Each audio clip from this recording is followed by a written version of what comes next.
Welcome to African Mafia Stories, where loyalty is currency, power has a price, and every city hides a secret. Today's story is based in Burundi. Enjoy. The first drumbeat rolled across the hills long before sunrise. It wasn't loud because it didn't need to be. The deep pause seemed to rise from the earth itself, drifting through the morning mist that wrapped around the ancient drum sanctuary outside Gitega. Villagers paused on dusty footpaths. Children stopped chasing one another. Even the birds seemed to hesitate before answering with their own songs. Today was the festival of the royal drums. Thousands had come. Tourists unpacked expensive cameras. Diplomats adjusted their sunglasses. Government officials exchanged polished smiles while television crews searched for the perfect angle. Every seat surrounding the white circular arena had filled long before dawn. Among them sat Amani Ndayi. Unlike everyone else, he wasn't watching the drummers. He was listening. 34 years old, Amani had spent nearly 15 years restoring traditional Burundian drums. Museums called when a century-old instrument developed cracks. Cultural centers trusted him to preserve priceless masterpieces. His tiny workshop outside Gitega smelled permanently of polished wood, stretched hides and linseed oil. People joked that he could identify a drum simply by hearing it once. The joke wasn't entirely untrue. Every drum possessed its own voice. Every craftsman left fingerprints hidden inside the sound. Every hide aged differently. Every tree remembered the hillside where it had once grown. To Amani, drums were conversations and they always told the truth. The master drummer lifted his carved sticks, causing silence to settle over the arena. Then came the opening rhythm. Boom. Boom. Boom boom. The remaining 19 drummers answered instantly, their movements perfectly synchronized as the famous sacred drums echoed across the valley. The audience erupted into applause before the performance had barely begun. Amani smiled. It was perfect in exactly the way it should be. The rhythm shifted. Faster now. The drummers circled one another, balancing enormous drums on their heads while striking impossible patterns with effortless precision. Children cheered. Visitors raised phones higher into the air. Then Amani frowned. A single beat arrived half a heartbeat early. Tiny. Almost invisible. No ordinary listener would have noticed. Neither would most musicians. But Amani's smile disappeared. That wasn't a mistake. The sequence continued. Another altered beat. Then another. Not enough to spoil the performance. Just enough to change the pattern. His eyes narrowed. Someone had rewritten the rhythm. He reached for the small notebook he carried everywhere and began writing the sequence as quickly as he had it. Boom. Boom. Pause. Boom boom. Long beat. Short beat. Pause. No. Not pause. Space. His pencil stopped moving. His stomach tightened. Someone wasn't performing. Someone was sending information. Around him, thousands of spectators stood to applaud as the final rhythm thundered across the sanctuary. Amani remained seated. For the first time in his career, a drum had lied. 2 hours later, the drums were still echoing inside Amani's mind. He drove slowly back toward Gitega, the windows of his aging pickup rolled down to let in the cool mountain air. Normally, the journey helped him clear his thoughts. The winding roads, lined with eucalyptus trees and small farms climbing the hillsides, always brought a sense of calm. Not today. The altered rhythm refused to leave him. He replayed it again and again, tapping the pattern softly against the steering wheel. Something about it felt deliberate. Not artistic. Practical. Like instructions. His phone buzzed. It was his friend, Eric. Amani, where are you? Just outside Gitega. Turn on the radio. What happened? Just do it. Amani switched stations. Reports are coming in of a large explosion at the Kizimwi Customs Storage Depot. Emergency services are on the scene. Authorities have confirmed extensive damage to one of the bonded warehouses. No casualties have yet been reported. His hands tightened around the steering wheel. The explosion. It had happened less than 2 hours after the performance. Coincidence? It had to be. Yet his mind refused to accept that answer. By the time Amani reached the depot, thick black smoke still drifted into the afternoon sky. Police had already sealed off the entrance. Firefighters sprayed the twisted remains of a warehouse that no longer looked capable of standing. Shipping containers lay scattered across the yard like children's abandoned toys. Television crews crowded behind the barricades. Amani remained among the spectators. Watching. Listening. A customs officer spoke quietly to another.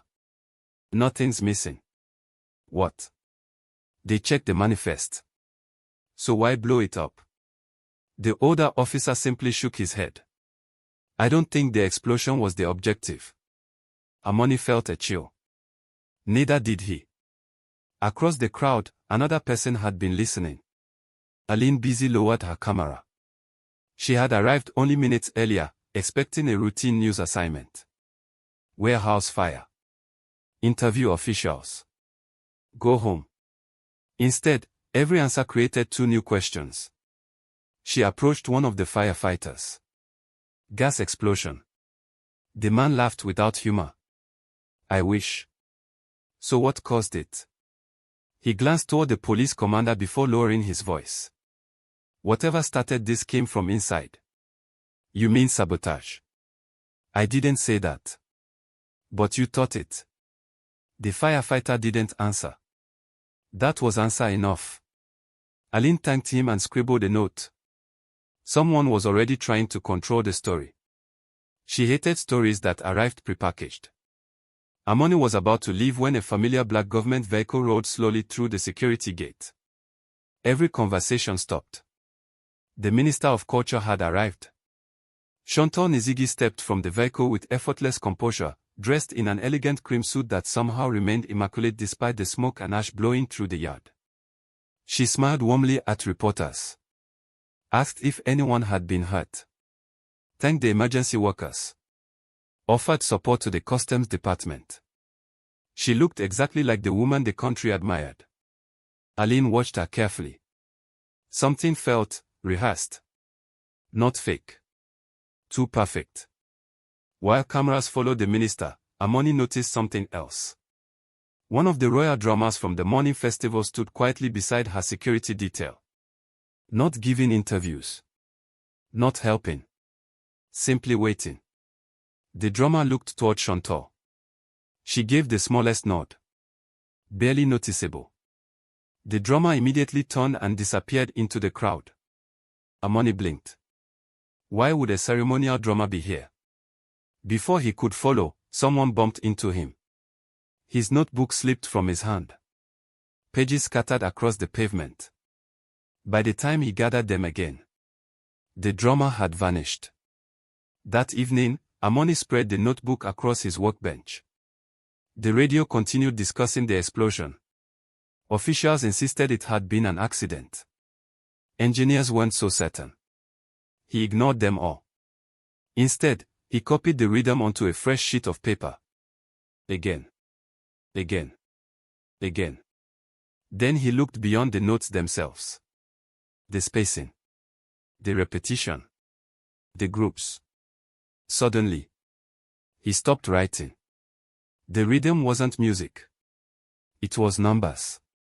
Someone had hidden a numerical sequence inside a centuries-old ceremonial performance.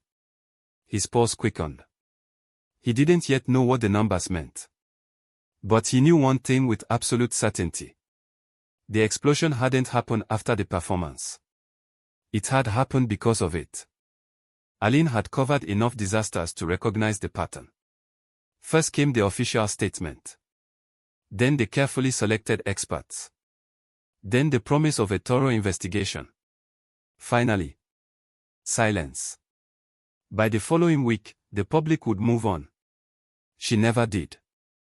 The next morning she requested the customs inventory from the depot. Denied. She requested photographs from the fire investigation. Denied. She requested the CCTV recordings. The cameras were damaged in the explosion. Convenient. She thanked the officer politely and walked away before frustration became visible. If someone wanted the truth buried this quickly, there had to be something worth hiding. Across town, Amani wasn't thinking about warehouses anymore. He was thinking about numbers. His workshop was unusually quiet. Dozens of restored drums lined the walls, each one carrying a history older than the nation itself. Sunlight filtered through wooden shutters, illuminating sheets of paper covered in circles, arrows, and rhythm patterns. He had rewritten the sequence nearly 50 times. Nothing. He tried musical notation. Nothing. Coordinates. Nothing. Telephone numbers. Nothing. Then he noticed something odd. One section repeated every 16 beats. Not exactly. Almost. His pulse quickened. He reached for a history book on traditional royal performances. Certain ceremonial rhythms weren't measured by sound. They were measured by movement. The drummers didn't simply strike the drums. They changed position. Amani quickly sketched the arena from memory. 20 drummers. Circular formation. Leader in the center. His pencil moved rapidly. Every altered beat matched the exact moment one drummer changed position. The rhythm wasn't sending numbers. It was identifying people. He stared at the page. Each beat represented one drummer. Someone had called specific performers into action. His phone rang. Eric. You still thinking about yesterday? I think I know how they did it. Did what? They weren't sending a message through the music. What then? They were sending it to the musicians. Silence. Finally Eric laughed nervously. Amani. I know how crazy that sounds. It sounds impossible. So did talking drums until yesterday. That afternoon, Aline visited the National Museum. Not because of the exhibits. Because of the archives. An elderly curator named Joseph welcomed her with a smile. You've come about the drums. She looked surprised. How did you know? Journalists only visit me for 2 reasons. Royal history, or drums. He disappeared into a storage room and returned carrying several faded notebooks. Most people think the royal drums were only musical instruments. They weren't. Joseph smiled. They announced coronations. She nodded. They warned villages of danger. Another nod. They celebrated harvest. I know that. His smile widened. What most people forget is that they also carried messages across great distances. Aline looked up. What kind of messages? Military. Her pen stopped moving. Armies couldn't carry radios. So the drummers created rhythm codes that traveled farther than voices. Her heartbeat quickened. Did anyone ever write the codes down? Joseph hesitated. Officially. No. And unofficially. He looked toward the archive door before lowering his voice. They were never completely forgotten. Outside the museum, someone was watching. A man sitting inside a silver sedan slowly lowered his binoculars. He reached for his phone. The journalist asked about the old rhythm codes. A woman's calm voice answered. I expected she would. What do you want us to do? A pause. Then the reply came. Nothing. Nothing. Curiosity isn't a crime. And if she learns too much? Another pause. Then it becomes one. The line went dead. That evening, Amani couldn't shake the feeling that he was missing one final piece. He drove back to the sanctuary where the festival had taken place. The arena was empty now. Only wind moved through the towering drums. He walked slowly around the performance circle, stopping exactly where the lead drummer had stood. Then he saw it.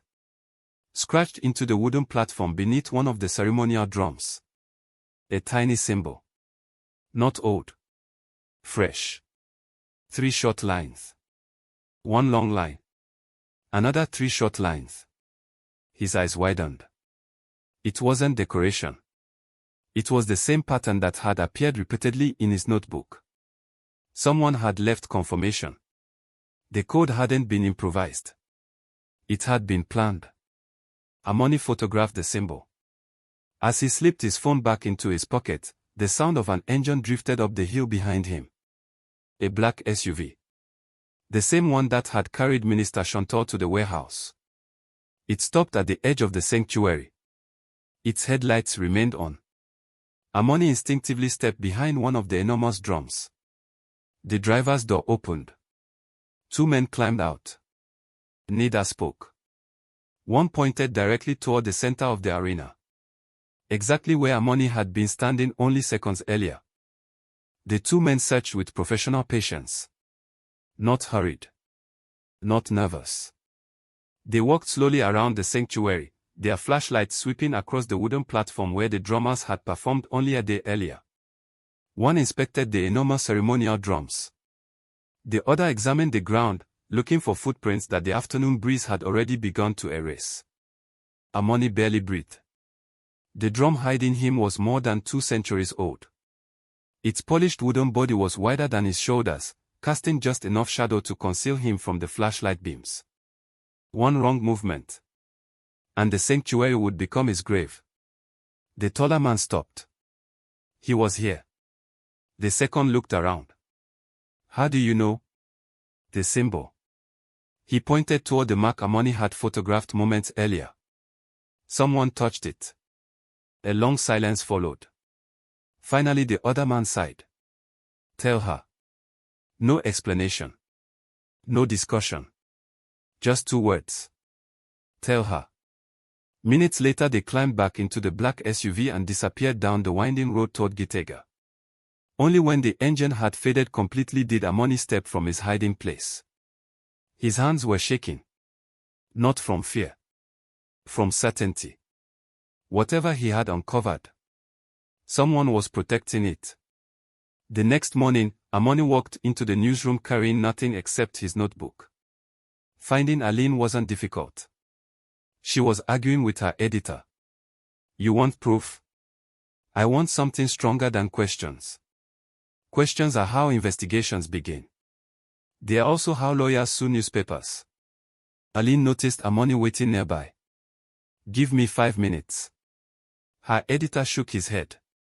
You have to? She crossed the room. You were at the warehouse. And you were asking firefighters the right questions. Her expression changed. You've been watching me. I've been trying to decide whether I can trust you. And I haven't decided. She almost smiled. Good. Neither have I. They chose a small cafe overlooking one of Gitega's busy streets. Amani laid his notebook on the table. I think the drummers are sending coded instructions. Aline didn't laugh. Encouraging. Instead she quietly asked. What kind of instructions? I don't know yet. He showed her the rhythmic patterns. Then the sketch of the arena. Then the carved symbol he'd photographed. She studied everything without interrupting. Finally she looked up. I found something yesterday. She told him about the museum. The ancient military rhythm codes. The curator's warning. The man watching the building from a parked car. Amani felt the pieces beginning to connect. Someone never stopped using the old system. Someone modernized it. They looked at one another. For the first time. Neither felt alone. Across town, Minister Chantal stood before a wall covered with maps. Each map contained tiny colored pins stretching across Burundi, eastern Congo, western Tanzania, and southern Rwanda. Shipping routes. Roads. Border crossings. Warehouses. Everything connected. One of the men from the sanctuary entered quietly. He escaped. I know. You aren't angry. Chantal smiled faintly. If we eliminated everyone who became curious. She adjusted one of the colored pins. There would be nobody left. He photographed the symbol. I expected he would. The man hesitated. Should we change the code? No. But if we change the code now, everyone using it knows something has happened. She looked toward the map. Better to let Mr. Ndayi believe he's discovering secrets. Her smile grew almost sympathetic. The most dangerous trap is the one your enemy believes he found himself. Late that afternoon, Aline received a call from Joseph. His voice sounded unusually tense. "You need to come." "What's happened?" "Not here." "Joseph." "The archive." "What about it?" Another pause. "Someone has been inside." The line went dead. Aline immediately called back. No answer. She grabbed her bag. Amani saw her rushing toward the exit. "What is it?" "The museum." "I'm coming." They reached the National Museum less than 15 minutes later. Police vehicles already surrounded the entrance. Yellow tape blocked the doors. An ambulance stood waiting silently beneath the trees. Aline's heart sank. One officer recognized her. "You can't go in." "What happened?" "There was a break-in." "And Joseph?" The officer hesitated. Then quietly answered. "We found him inside." Aline looked past the police tape. The archive windows had been smashed. Cabinets overturned. Thousands of historical documents scattered across the floor. Nothing valuable appeared to be missing. Except every notebook relating to traditional drum communication had disappeared. Amani stared through the broken doorway. "They are erasing history." "No," Aline whispered. "They are protecting the present." Joseph's funeral drew hundreds. Government ministers came. Journalists came. Museum staff came. The royal drummers came. Minister Chantal stood in the front row, dressed in black, speaking warmly about preserving Burundi's history and honoring the people who protected it. The applause lasted nearly a minute. Aline never clapped. Neither did Amani. They stood at the back of the crowd, watching something few others noticed. Every member of the royal drumming troupe kept glancing toward Chantal. Not with admiration. With expectation. Almost as though they were waiting for permission. Amani leaned closer. "They are receiving instructions." Aline frowned. "Here. They've done it before." That evening they met inside Amani's workshop. The walls were now covered with maps, photographs, newspaper clippings, and dozens of rhythm charts connected with red string. It looked less like a restoration studio than an investigation room. "I've been thinking about the explosion," Aline said. "It wasn't about destroying a warehouse." Amani nodded. "It was about destroying one container." "Exactly." She placed several customs records on the table. Everything inside that warehouse burned. Except one shipment. He looked up. "What?" "It had already been released." She pointed at the paperwork.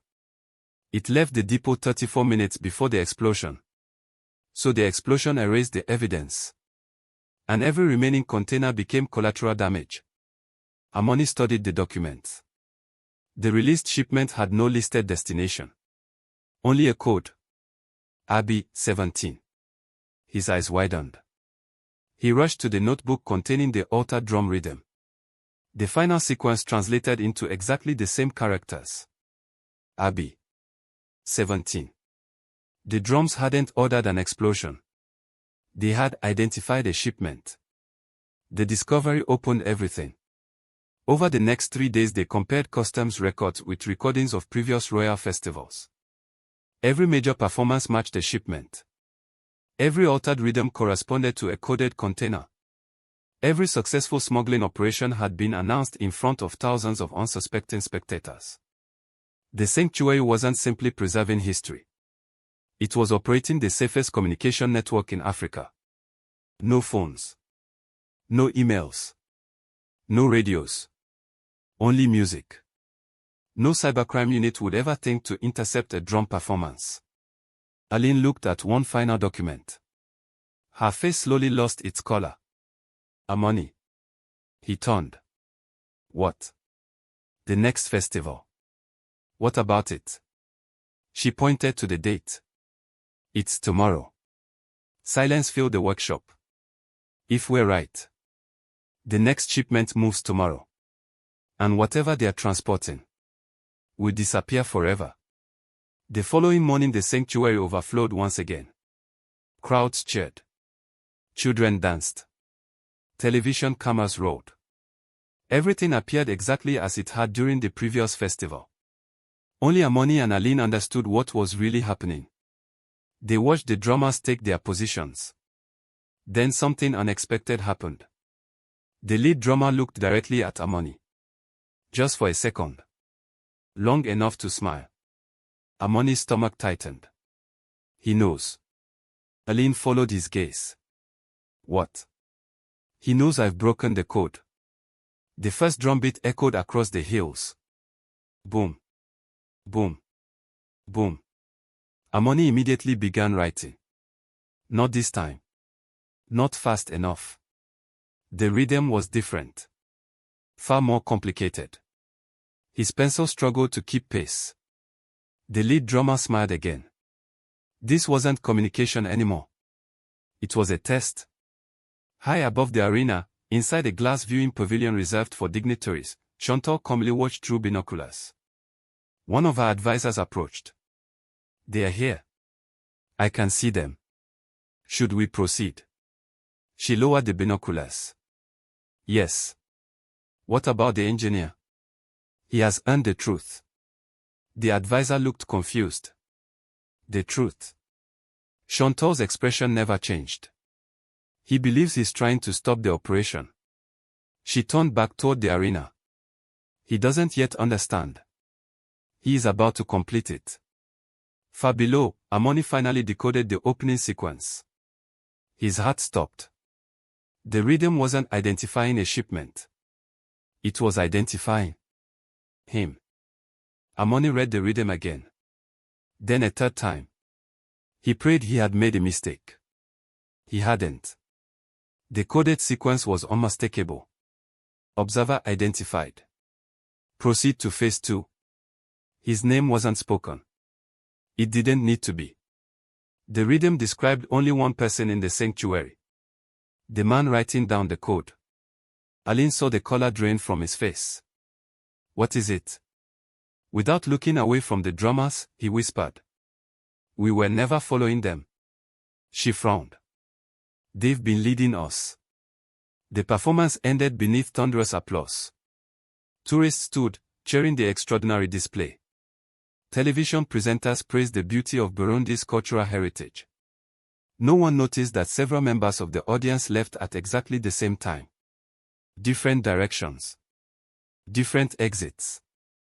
Perfect coordination. The message had already been delivered. Amani grabbed Aline's arm. We need to leave. They had barely reached the parking area when a voice called behind them. Mr. Ndayi. They turned. Minister Chantal walked toward them alone. No bodyguards. No officials. Only a warm smile. I've wanted to meet the man who could hear the wrong beat. Neither answered. She glanced at Amani's notebook. You decoded it much faster than I expected. You murdered Joseph. I ordered history protected. You call that protection? I call it survival. She looked toward the sanctuary. For centuries these drums united kingdoms, won villages, moved armies and protected nations. Her eyes returned to Amani.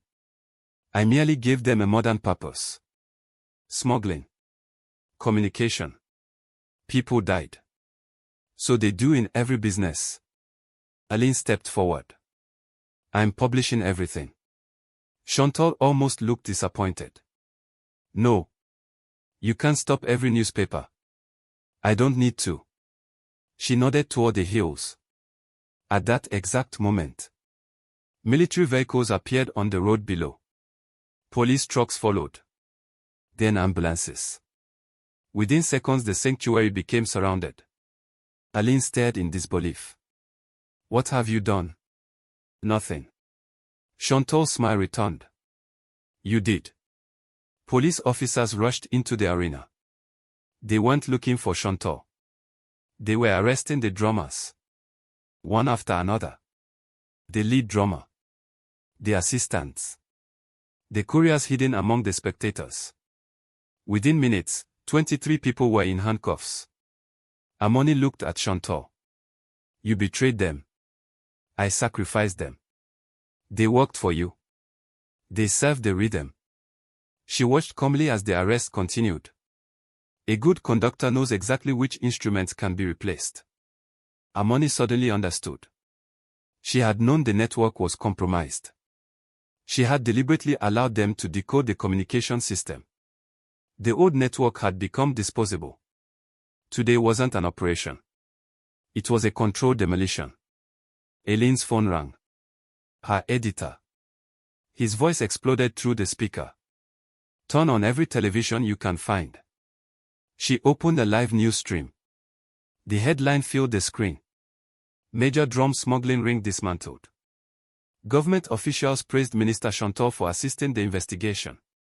She was being celebrated as the woman who had helped expose a criminal network hiding inside Burundi's cultural heritage. Aline lowered the phone. This was your plan. Chantal inclined her head. The public now believes the network is finished. It isn't. No. It has already evolved. She turned to leave. Amani called after her. You'll build another one. She stopped without looking back. I already have. Then she walked to her waiting vehicle. No officer stopped her. No journalist questioned her. She drove away while cameras focused on the arrested drummers. 3 months later. The official investigation closed. 23 convictions. Millions in seized contraband. International praise. The minister received an award for protecting Burundi's cultural heritage. Aline's articles raised uncomfortable questions but lacked the proof needed to implicate Chantal directly. Editors published them. Governments ignored them. Amani returned to restoring drums. Life looked normal again. Almost. One rainy afternoon, a package arrived without a return address. Inside was a beautifully carved drumstick. Nothing else. Except a single sheet of paper. Only 5 handwritten words. Listen more carefully next time. Amani slowly turned the drumstick over. Tiny carved markings circled the polished wood. Not decoration. A rhythm. A new one. His heart sank. The code had changed. The music had not ended. It had simply found a new conductor. He looked toward the hills beyond his workshop. Somewhere in Burundi, another drum began to play. Not loudly. Just one slow, deliberate beat. Then another. Amani closed his eyes. This time, he understood every note. And that frightened him more than the silence ever could. Thank you for listening. Tell me, which African country would you like the next Mafia story to be based in and why? Drop your answers in the comments and I will take it from there. If you enjoyed the story, like, share, subscribe. Because somewhere in Africa, another story is already unfolding.